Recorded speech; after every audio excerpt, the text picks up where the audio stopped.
Yes, welcome to the programme. I'm Peg Alexander. Now, this is the second of our special election debates here on Made in Leeds. Hi, I'm Peg Alexander. We're on the air with all the news that matters to Leeds. The headlines for the city tonight. Zero tolerance, the message from West Yorkshire Fire and Rescue Service, who say attacks on staff are on the rise.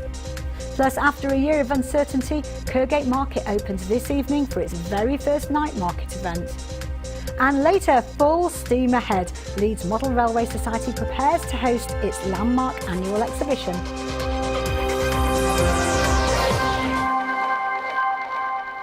But first to tonight's top story, and new figures have shown attacks on firefighters in our city have risen by 50% in the last year.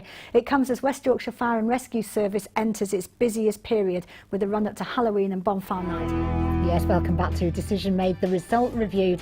We're live over the course of this hour, picking apart the political changes of the last week, month and even year, and what changes they have been. Honestly, never has the statement "a week is a long time in politics" been more true than at the moment. Blimey. You had £30 million deficit, yes, didn't you? Correct. Currently in the last financial year. That's a lot of money.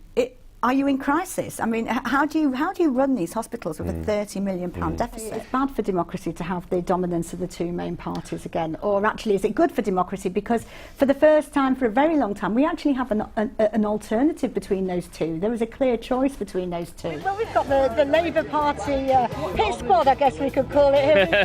We've got the victor himself, Alex Sobel. Amazing statistics. Are they all real? I wouldn't be sat here if they weren't real.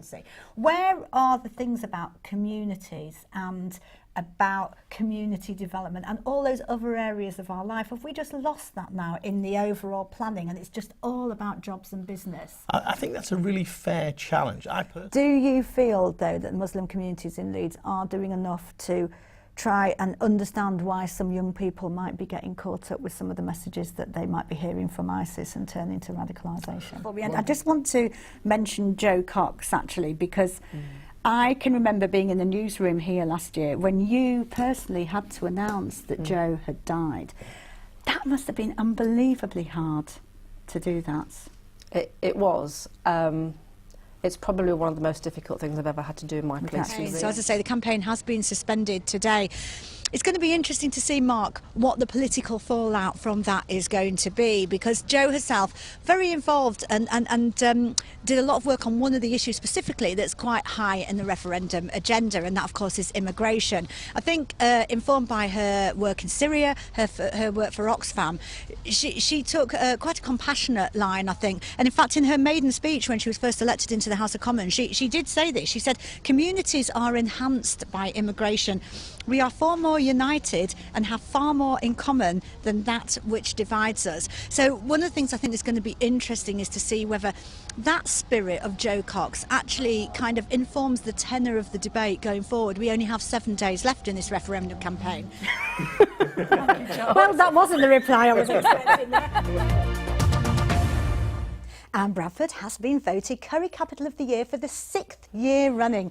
The city beat competition from Leeds, London and Manchester to be crowned home of the best Asian food in Britain. Judges praised the Bradford team for their work, which promotes food and community spirit. Yes, thanks for joining us. We're going to be here for the next hour, talking all things that have been going on in Leeds and making the news this week. And that's basically what happens on this show. Selection. But due to the tragic events in Manchester, election campaigning and our debates were cancelled last week. Campaigning, though, is well and truly back up and running. And tonight the spotlight is on Leeds North East. So let's get things underway. Let's meet the candidates.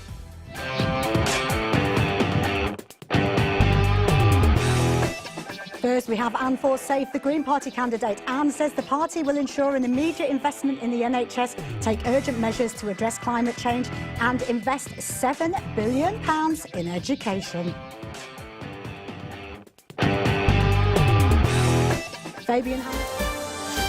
For the country, it's one of the biggest decisions for a generation, but for the city, what does it mean? You know, in the long-term future of what we can invest. That's a fair comment, isn't it, Neil? Because although your manifesto is costed, Yes. which fair enough, the Conservative one isn't, but some people say your tax assumptions are more than a little optimistic. No. And still to come.